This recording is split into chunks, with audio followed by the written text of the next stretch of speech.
Tyme Glitch, Book 3. Daisy swayed gently back and forth on the weathered swing. The creaking of the ropes harmonized with the melody babbling in the nearby brook. She closed her eyes, allowing the gentle gurgle of the water to blend with her thoughts, taking her further down memory lane. As she swang, carrying her higher and higher, memories of endless summer days flooded her mind. She recalled the laughter that once had echoed through this valley, the innocence of joy of the childhood that had resolved around this very tree. Daisy could almost feel the calloused hands of her young Charlie, carefully tying the knots to secure this swing, his eyes alight with mischief. Hours felt like days as she soared through the air, her heart filled with dreams and possibilities. Back then, the future had stretched out before her like an endless horizon, and the world of promise waited to be explored. But now, the weight of life's trials and tribulations pressed upon her. Daisy clung to the solitary moments. The swing, rhythmically's motion,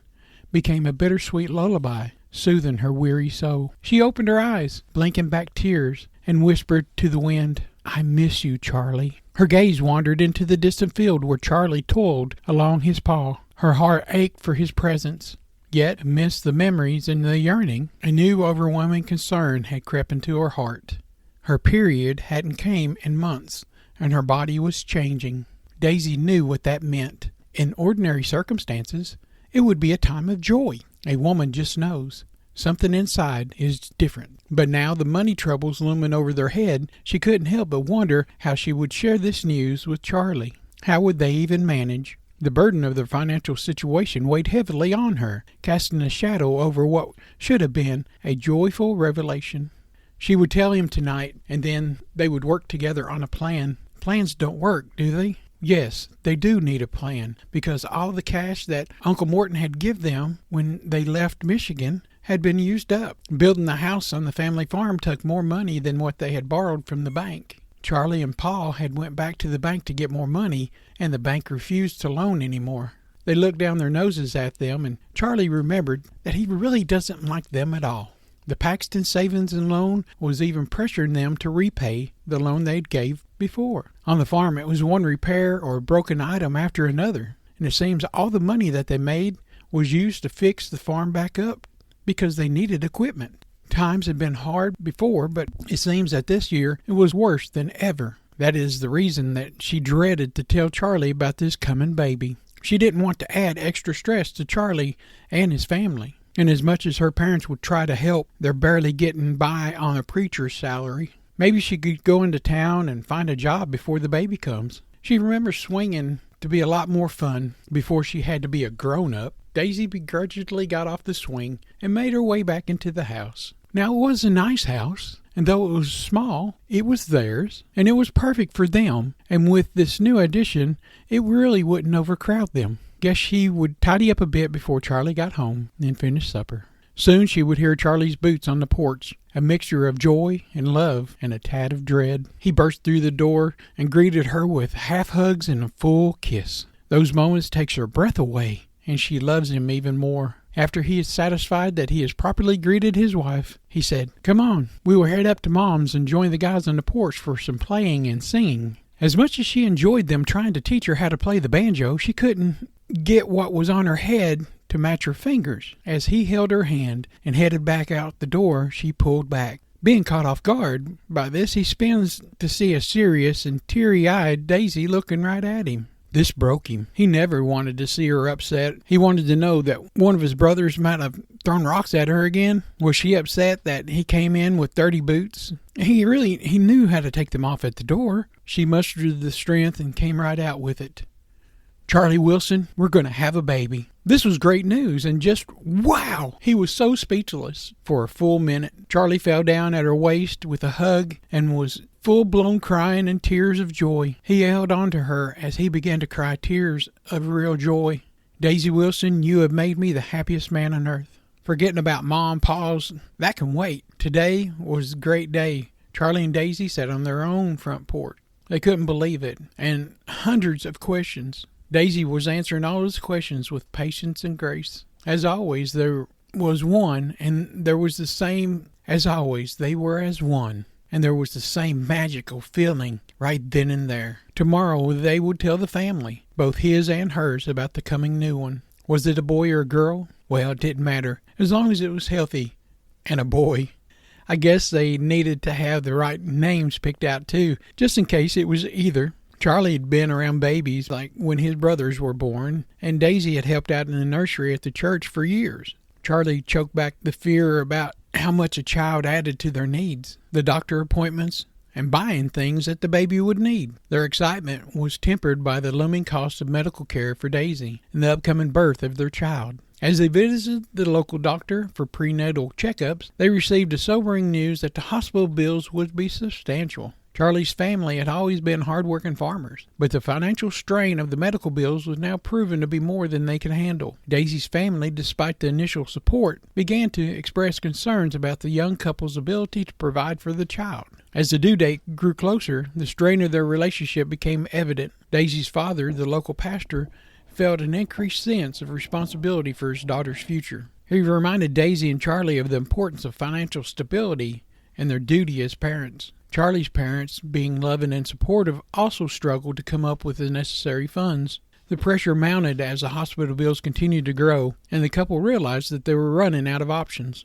In this atmosphere of mounting tension and financial hardship, Charlie felt the weight of responsibility falling squarely on his shoulders. He couldn't bear the thought of disappointing his family or failing Daisy. The desperation he felt would ultimately lead him down a path that he would never imagine going. For now, it was working long hours on the farm to get things ready for a sale. He tried to hide the struggles and how bad his body hurt. As the days stretched into weeks, Daisy's life became a delicate dance between the growing life within her and the demands of the struggling farm. Each morning she would rise with the sun. Her belly was substantial, but undeniably the reminder of her precious cargo that she had carried. The morning began with a sense of exhaustion that seemed to seep into her very bones. Her fingers, that once were nimble and quick, now moved at a slower, deliberate pace as she prepared breakfast. Charlie, ever the diligent husband, had taken on extra hours at the farm, and she could hear him outside, the rhythmic sound of his labor drifting in and out through the open window. The swell of her belly was undeniable now, the round mound of life that she cradled life with tenderness. It was a miraculous feeling, the fluttered movements of the unborn child, like whispers of love from within. But it came along with the swelling and relentless pressure in her feet and ankles that made every step a challenge. In the quiet moments when the day's work was momentarily complete, Daisy would steal away to the nearby creek. She used to be able to sit on that swing, but now has much more effort than just having fun. Instead, she'd sit by the creek, her feet dipped into the cool water, offering a reprise for her swollen limbs. The soothing gurgling of the creek was a gentle companion, and she closed her eyes and allowed the serene sounds to wash over her. Yet beneath the calm surface, the sea of emotions churned. The weight of the financial struggles bore down on her shoulders, and there were moments when she questioned whether they were prepared for the journey ahead. Doubts whispered in her ear, but Daisy held on to her unwavering love for Charlie and their shared dreams. The nights brought a sympathy of discomfort. Sleep that once was her refuge now eluded her. The baby's movements, once playful, became more insistent,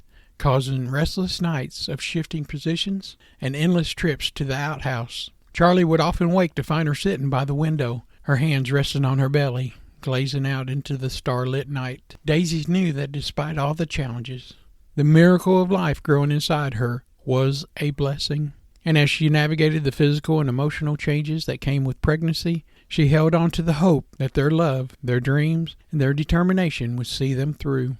Now, Charlie was a man of few words, but his actions spoke volumes. He felt the weight of their situation, and with the farm demanding more of his time and energy, Daisy's pregnancy bringing on a mix of joy and anxiety. As he toiled in the fields and tended to the livestock, his thoughts were never far from his beloved wife. One evening after a particularly grueling day, Charlie returned home to find Daisy sitting by the creek, her hands gently cradling her swollen belly. He could see the exhaustion in her eyes and uncertainty that sometimes clouded her smile. He knew that he couldn't take away all of her worries, but he could offer her something to brighten her spirits. Quietly, he slipped away to the barn, where he had been secretly working on a project in his spare moments of free time. When he returned, he held a wooden box, carefully crafted and polished to a shine. He placed it in her lap, his eyes meeting hers with a tenderness that needed no words. Her curiosity sparked as she opened the box to reveal a delicate wooden mobile. Each piece was perfectly carved and painted.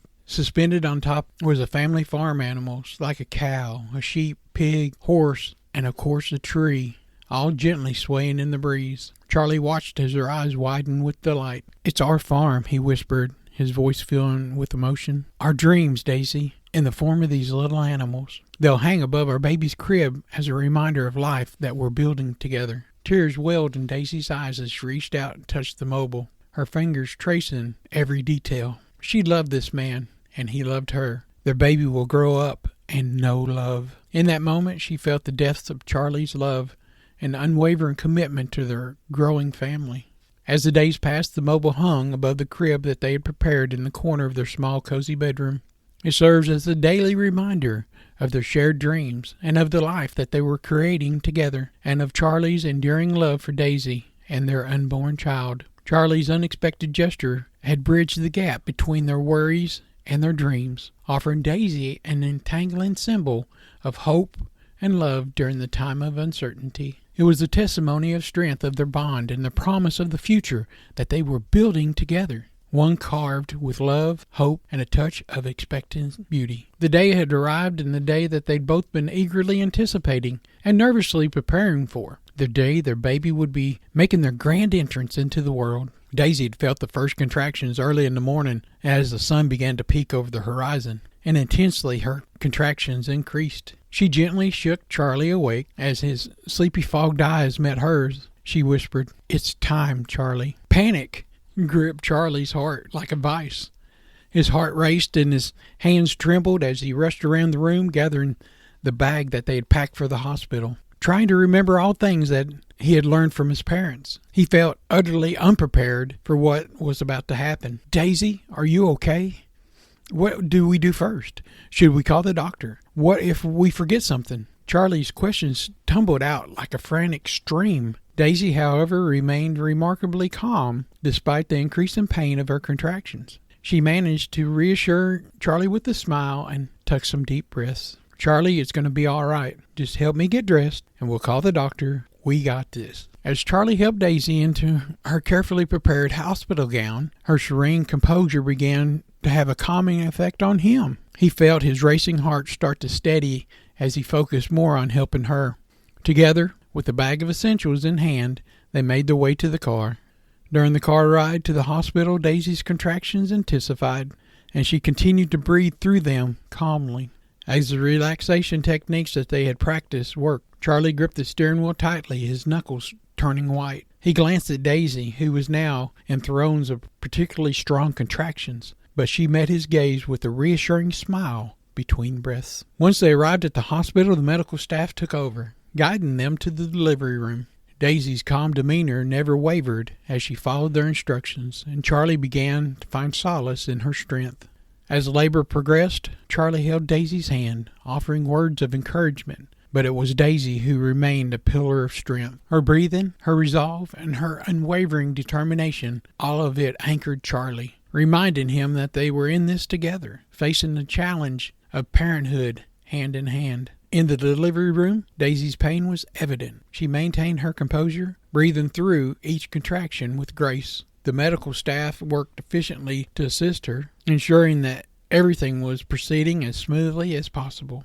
As Daisy labored on, the hospital business side reared its ugly head. A nurse approached Charlie with a clipboard and a stern look on her face. "Sir," she said with a formal tone, "I need you to take care of the payment for delivery. We need to settle this before the baby arrives." Charlie's brow furrowed with concern. He knew that he didn't have the funds readily available to cover the cost of the hospital bills, but he couldn't let their financial matters distract him now. Daisy needed him by her side. "I understand," he replied, trying to remain composed. "I'll take care of it. Please do whatever you can to make sure Daisy and the baby are safe." With a quick nod, Charlie stepped out of the room, leaving behind the sounds of Daisy's labor and pains and the flurry of activity. He couldn't shake the anxiety that welled up inside of him. He had to get the money, and fast. It was a cloudy morning in town, and the town's main street bustled with townfolk going about their daily routines, unaware of the impending chaos that was about to descend on him. Charlie, a first-time robber, nervously approached the Paxton Savings and Loan Bank, his heart pounding in his chest as he donned a hat low over his eyes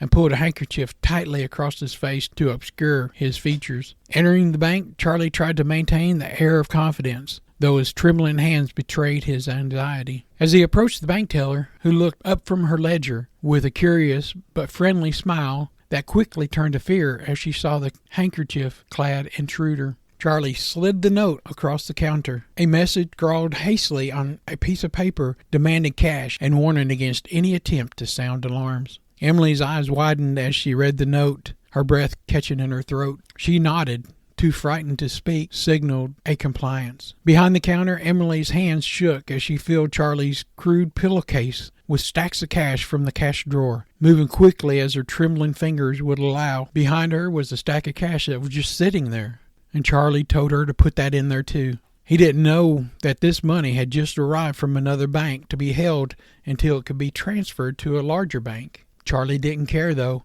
Didn't care who it belonged to. All he wanted was to get in and get out. But someone had messed up. Now Charlie was to gain for it. The bank's few customers watched in stunned silence, frozen in place by fear and shock. Sweat now dripped from Charlie's brow as he waited impatiently, glancing nervously at the clock on the wall. It felt like an eternity, though in reality it was only a few minutes that had passed. Once Emily had filled the bag to his satisfaction, Charlie snatched it from her trembling hands and hastily retreated towards the bank's entrance. With a final, anxious look around the bank, Charlie made his exit. Outside the bank, his car idled on the curb, the engine purring softly. David, Charlie's brother, sat behind the wheel, his face hidden beneath a handkerchief as well. He nodded at Charlie, who climbed into the passenger seat, and the car sped away from the bank, tires screeching around the corner, leaving behind a shaken bank, terrified customers, and a trail of uneasiness that would linger with the Paxtons for years. As they fled, Charlie's heart raced. David couldn't help but glance repeatedly in the rearview mirror.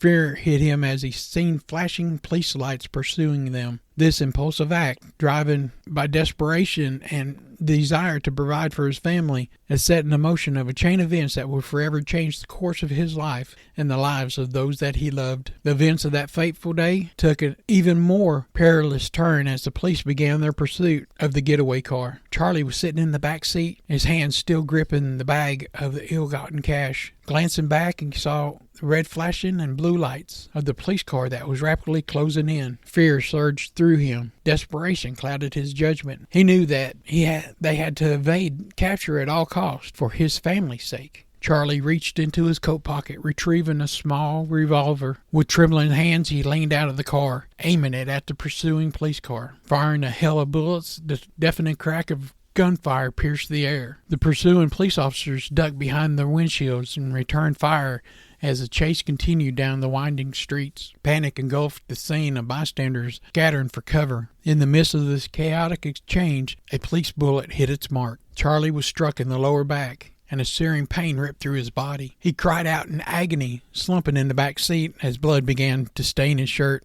David, his face still hidden behind the handkerchief, gritted his teeth and kept driving, determined to escape the relentless pursuit. The bullets continued to fly, and the getaway car zigzagged through the streets, narrowly avoiding collisions. Charlie, clutching his bleeding wound, knew that he had to hold on. The consequences of the reckless actions were becoming painfully clear now, as the car rode through the town, leaving behind a trail of chaos and destruction. As they raced through the winding streets, Charlie thought about Daisy, lying in the hospital bed, about to give birth to their child. He couldn't afford to be captured. Not now. The stakes were higher than ever, and he was determined to do whatever it took to make it back to her side. As David, with his adrenaline pumping, sped away from the chaos of the city, he knew that he had to rely on his knowledge of the countryside to outwit the pursuing police. The winding country roads stretched out before him, offering a glimmer of hope. The car, though damaged and battered, still had plenty of power left. David navigated the vehicle through the rural landscape, and the police car's silent faintly echoed into the distance. He took advantage of every twist and turn, making sharp, unexpected maneuvers that only the locals would know. The countryside provided ample hiding spots, and from the dense thickets and abandoned barns where he would momentarily evade their pursuit. The pursuit continued for what felt like an eternity, a deadly cat-and-mouse game on open roads and in the shadows.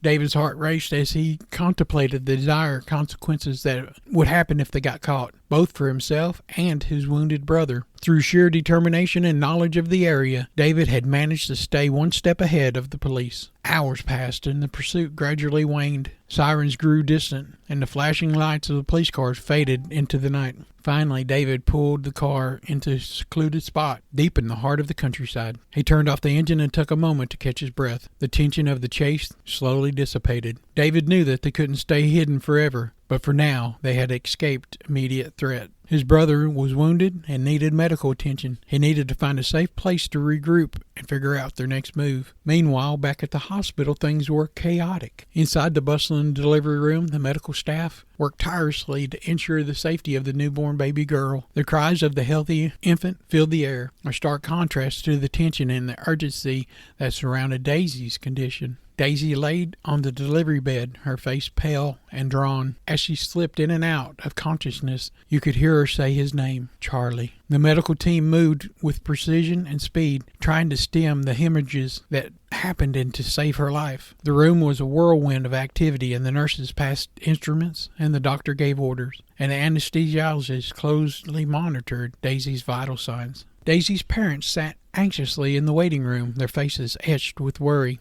They had been excited about becoming grandparents, and now their joy was overshadowed by the fear of losing their daughter's life. Her father, the local pastor, grasped his hands tightly, his lips moving in a silent prayer. Daisy's mother sat beside him, tears in her eyes, silently pleading for her daughter to be well again. Back in the delivery room, the medical team's efforts were relentless. They administered blood transfusions, applied pressure to the source of the hemorrhage, and worked together in shared determination to save Daisy's life. As moments turned into hours, the medical staff fought vigilantly, refusing to give in to despair. Their expertise and dedication was the only thing standing between life and death for Daisy. The waiting room remained a place of quiet desperation, where prayers were whispered and tears were shed. Daisy's parents hung on to hope, knowing that their daughter's fate hung in the balance. Charlie's parents have now joined them with the worrying and wondering where Charlie was at this most important of a time. Meanwhile, outside the hospital, Charlie and David were running for their lives, unaware of the dire situation that unfolded within the hospital. Amidst the chaos of the sirens and the pursuit of the law enforcement, Charlie was indeed fighting for his own life. He had been struck by a bullet in the lower back and was now losing blood rapidly. Each passing moment was crucial, and he could feel his strength leaving him. As he slipped in and out, he could call out her name, Daisy. David remembered a friend from school who inspired to be a veterinarian. This friend would have some knowledge of the medical procedures, and maybe, just maybe, he could help save Charlie's life. With desperation, David eased the car from its hiding spot behind the barn. He knew that he couldn't just stand by and do nothing. David quickly made his way to his friend's home. It was dark now, so he parked out of sight and sneaked over to the house. David had only been there once, and he hoped that he picked the right window to knock on. David, fueled by desperation and urgency, hurried and knocked on his friend's window, starting to wake him out of the dead of the night. Thank God it was, and there was his pal. His friend, blurry-eyed and confused, opened the window. David urgently whispered, "John, wake up. We need your help now. Grab your vet bag and come with me." Still groggy, but sensing the urgency of David's voice, the friend scrambled to collect his veterinarian equipment, and realizing that this was no ordinary request. He had never been called upon to use his skills in such a dire situation. John had always wanted to help animals, and was now surprised to see a man that was in need. Coming out the front door and still putting on his shoes, John was rushed to join David. He knew that the fate of Charlie's life hung in the balance. This unexpected intervention might be their last hope. Together they would embark on a journey to save a life. Unaware of the dangers and the chaos that led to this critical moment, John's heart raced as he desperately tried to stop the bleeding from Charlie's gunshot wound. Panic threatened to overtake him, but he fought to remain focused. This was a life-and-death situation, and he had to act quickly. His trembling hands, guided by his training and determination, carefully examined the wound.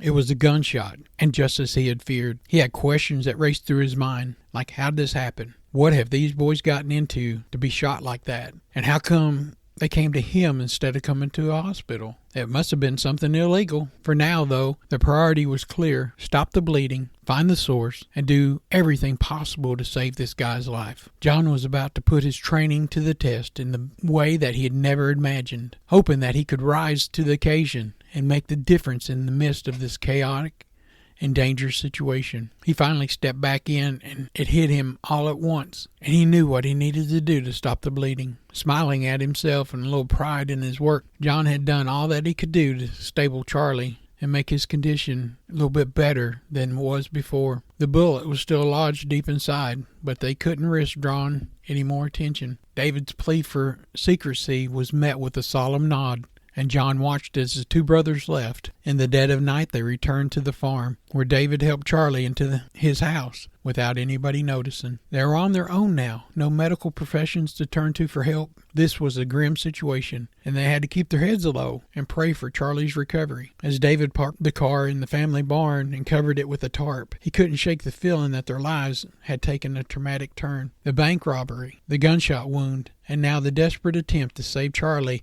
had pushed them into a world of secrets and uncertainty. David knew that they had to tread carefully if they were to navigate this treacherous path and emerge on the other side intact. Charlie's consciousness returned in a hazy blur as he found himself inside his own house. As the pain coursed through his body, the realization struck him that he needed to be back at the hospital. He had the money now, and the means to pay for the delivery that had been haunting both of them. David had been resourceful and swapping the car for the farm truck to avoid any suspicion. Despite the agony that every moment brought, Charlie's determination to make it back to Daisy and their newborn baby fueled him. Was it a boy? Was it a girl? He had questions. The urgency of the situation hung in the air as they sped towards the hospital. The engine of the farm truck roared with every passing moment. The weight of the last hours bore down on them, but they couldn't afford to falter now. Time was of the essence, and they had to reach the hospital and reunite with Daisy and see the new baby. However, when he returned to the delivery room, he was met with a sight that shattered his heart into pieces. Daisy lay there, unconscious, and a sense of foreboding filled the room. The doctors and nurses working frantically to stabilize her, their faces grim. It was then that Charlie learned the devastating truth. Daisy had experienced a sudden hemorrhage during childbirth. They had done everything they could, but it was too late. She had lost too much blood, and there was nothing more that they could do. Charlie's world came crashing down around him as he realized that he had missed the birth of their daughter, and more heartbreakingly, the final moments of the woman that he loved. Tears welled up in his eyes as he clutched the bag of money, the cruel reminder of the race against time that he had lost. In the somber room, amidst the cries of the newborn daughter, Charlie left to grapple with the staggering loss of his wife. Daisy was gone, and there was no way to turn back time or make amends. Charlie's voice quivered with a mixture of pain and grief as he turned to leave, his eyes moist with unshed tears. Over his shoulders, he addressed Daisy's parents with a heavy heart, his words choked with emotions. "Tend to the baby," he said, his voice barely above a whisper. "I just can't." The weight of the situation and the loss of his beloved Daisy, the traumatic events of that day that had taken their toll on him. With faltering steps, he made his way out of the hospital, leaving Daisy's parents to care for the newborn, a stark reminder of the happiness that had intertwined into their tragedy. As Charlie's parents called out to him, their voices filled with concern and sorrow, he didn't respond.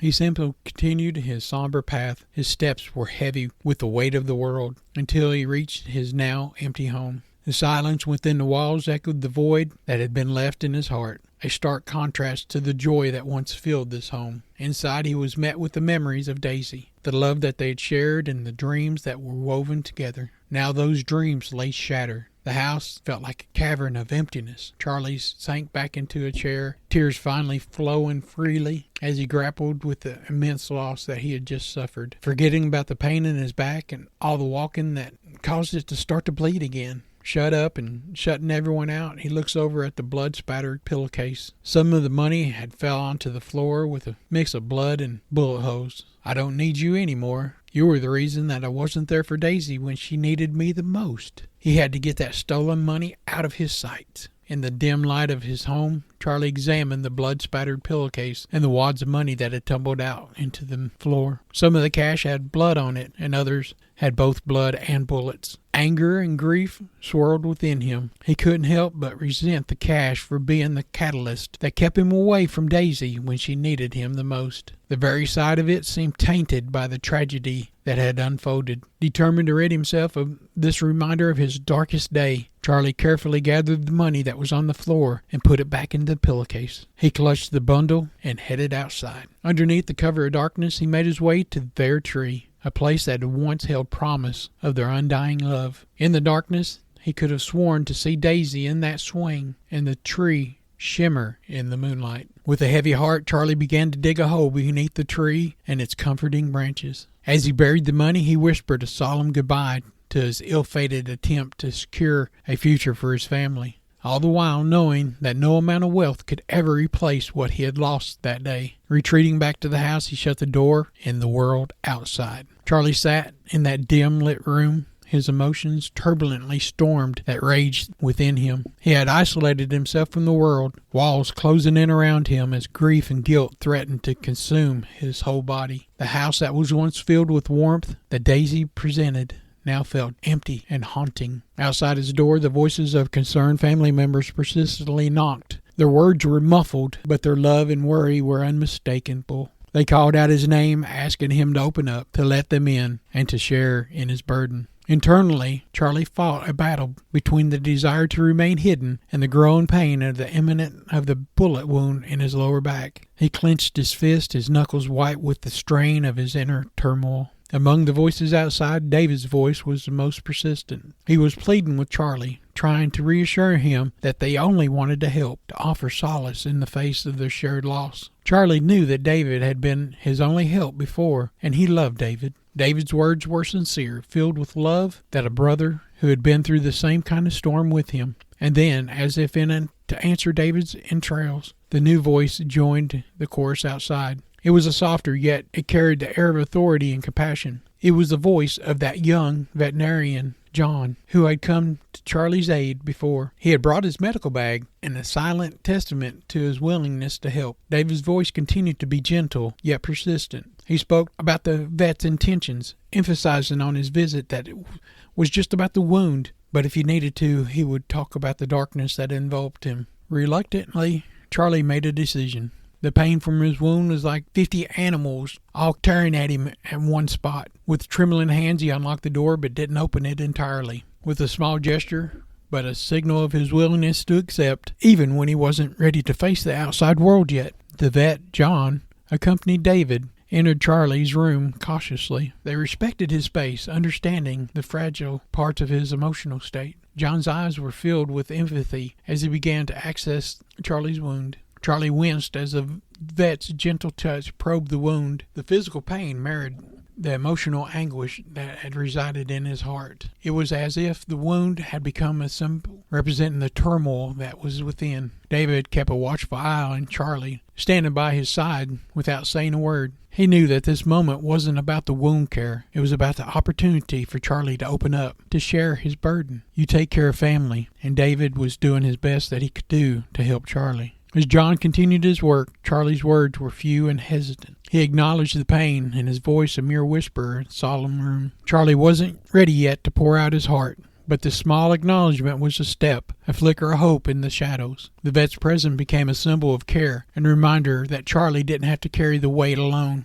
David's encouragement to talk hung in the air, the invitation of unburdening himself whenever he was ready. With each passing moment, the room held a promise of healing. The wound on Charlie's back was tended to, but it was the wound of the heart that was slowly being acknowledged. Perhaps one day it too could be healed as well. Charlie overheard the vet tell David that something needed to be done about the bullet, or it would cause irreversible damage. That would have to wait until we could get to a doctor that wouldn't turn in a gunshot victim and report it to the police. If that was told, it wouldn't take long for them to connect the dots. Charlie's life had been derailed by a tragic sequence of events. Daisy's untimely death, the gunshot wound that had left him physically and emotionally scarred, and the bank robbery that had cast long shadows over his past. But amidst the darkness he found a flickering determination, a resolve to rebuild his life for the sake of his daughter that he now held in his arms. Grief hung heavily over Charlie, like a shroud that threatened to suffocate him. Each day was a battle, not just against the pain in his back, but against the weight of his sorrow. But he knew that he couldn't let it consume him. For the little bundle of life that depended on him, he needed to summon the strength to carry on. The farm that once was a place of solace and joy now held bittersweet memories of Daisy.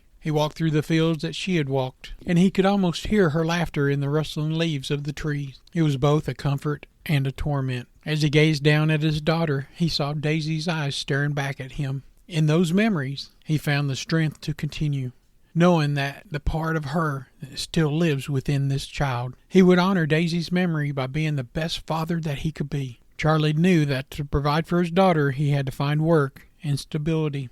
The money from the bank robbery lay buried beneath the special tree, a constant reminder of his past mistake. He couldn't touch it, not when it was tainted with so much pain. Instead, he turned to the farm that had been his family farm for generations. The land that had seen its share of hardships and had also borne witness to the resilience and determination of a family. His child, Emily, loved the sound of the farm. She'd be such a tomboy. Charlie would become a steward of that legacy, working the fields with unwavering commitment. Each sunrise marked a new beginning for Charlie and his daughter Emily. He learned the balance of demand of the farming and the responsibility of parenthood. The days were long and the work unceasing, but he embraced the routine as a way to heal. The fields offered solace and the space to reflect and grieve. The nurturing of life in the form of crops and animals was a reminder that life, even in the face of tragedy, continued. Neighbors and family members reached out, offering their support and guidance. They understood that Charlie was grappling with grief, and they provided a safe net for both of them and sweet Emily. The poor thing didn't deserve to lose her mother in that way. Many worried that Emily would blame herself for killing her own mother. She needed to know that women bleeding out was more common than they would like to admit. Charlie would find meals arriving on his doorstep, and offers to help with the farm work was extended, and shoulders were offered for him to lean on. The passing time didn't dull the pain, but it allowed Charlie to develop a rhythm of life, a routine that brought a sense of order to the chaos of his emotions. He learned to change diapers, to sing lullabies, and find solace in the quiet moments when he held his daughter close. There were times in the weight of his loss that it would wash over him. He'd let his tears flow freely as he whispered stories of Daisy to their child. In those moments, he also discovered the profound love that he felt for his daughter, a love that transcended his grief, and it became the driving force behind his journey to rebuild his life. And so, in the embrace of the land and his love for the daughter, Charlie began to heal. Emily would smile so wide at the mobile that was swinging over her crib. He couldn't change the past, but he could shape the future. A future where he could be the father Daisy would have wanted him to be. A future where their daughter would grow up surrounded by love, resilience, and the enduring spirit of the family farm. Charlie sat down with David and John one evening, away from prying eyes and listening ears. He looked at both of them with a deep sense of appreciation in his eyes. "Look, fellows," Charlie began, his voice soft and earnest. "I want to thank you both for all that you did for me back there. You saved my life, and I won't forget that." David and John exchanged glances. Their expression mixed a relief and understanding. David spoke up. "Charlie, we're family. We look out for each other. No need for a thanks." John nodded in agreement. "Yeah, that's what family does," he said. Charlie's eyes glistened with emotion. "Still, I owe you both a lot, and I want you to know that I won't forget it." A silent understanding passed between the three men, a bond forged not just by blood, but by the trials that they had faced together. The sun hung low in the sky, casting a warm golden glow over the sprawling Wilson farm. Emily, now a toddler, with bright eyes and mischievous smile, toddled across the grassy yard. A gentle breeze rustled in the leaves of the old oak tree as the sounds of the farm life surrounded her. Charlie watched his daughter with a mixture of love and pride from the porch, leaning on the railing. His wound had healed as well as it could, and he could come to accept the physical reminder of that fateful day. As Emily giggled, she chased after a butterfly, her tiny hands reaching out in delight. The old barn, weathered by the years of service, loomed in the background. It was a silent witness to the generations of Wilsons who had tilled the land, worked the soil, and nurtured their dreams. The barn also hid back in the back under a heavy tarp, a car. Charlie and David knew that the police would know that car if they had ever saw it, and it was best to keep it out of sight. As the days waned and the first stars began to twinkle in the evening sky, Charlie scooped up Emily and held her close. "You're growing up so fast, little one," he whispered, as his voice filled with affection. He looked towards the horizon, where the future awaited. One day Charlie thought, "I'll have to put up a new swing in that tree for Emily to use. Bet she would love it just as much as my sweet Daisy did." The farm would always be an anchor, their connection to the past and the hope for the future. And Emily, the next generation of Wilsons, would learn the ways of the land and the stories of her family. With Emily in his arms, Charlie turned and headed back towards the farmhouse. He would find a way to raise his young lady and never fail to tell her about her mother Daisy. Emily would learn from her uncles and also have many adventures of her own. At the moment, she was only a young girl growing up on the farm that held secrets of time itself. Charlie's sitting on the front porch and he looks at their tree. There's a wave of light that runs up and down the tree.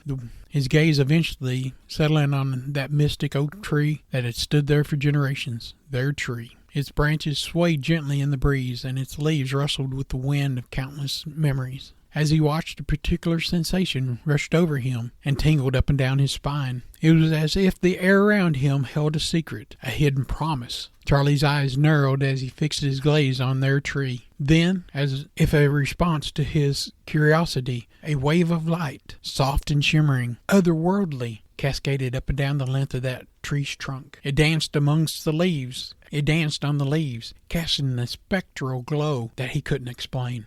For the moment, time seemed to blur. The past and the future overlapped in this timeless place. Charlie blinked, not sure what he had witnessed. Maybe it was a trick of the light or something more profound. But as he stared at that tree, a smile tugged at the corners of his lips. There in the heart of the farm, amidst the whispers of the land and echoes of his own history, he felt the connection of something greater, something beyond the ordinary. With Emily playing at his feet, Charlie leaned back in his chair, his heart filled with a sense of wonder and gratitude. This farm held secrets, and the tree, in its enigmatic light, was just the beginning. Charlie could almost feel Daisy with him at that very moment. True love never dies, and it can have ways to remind you that sometimes. Charlie's smile deepened, and he felt the warmth of his heart as he looked at that tree once more. In that moment, he couldn't help but to believe that Daisy was still with him, watching over their daughter and their lives together on that farm. Her presence, though ethereal, was a comforting reminder of some of the connections that transcend time and space. With Emily's laughter filling the air, Charlie closed his eyes for a brief moment, sending a silent message to the heavens. "Thank you, Daisy," he whispered softly. "I'll keep our love alive for both of us." With Emily by his side, he looked forward to the future. And in his mind and in his heart, he could almost see Daisy swinging in that swing in their tree.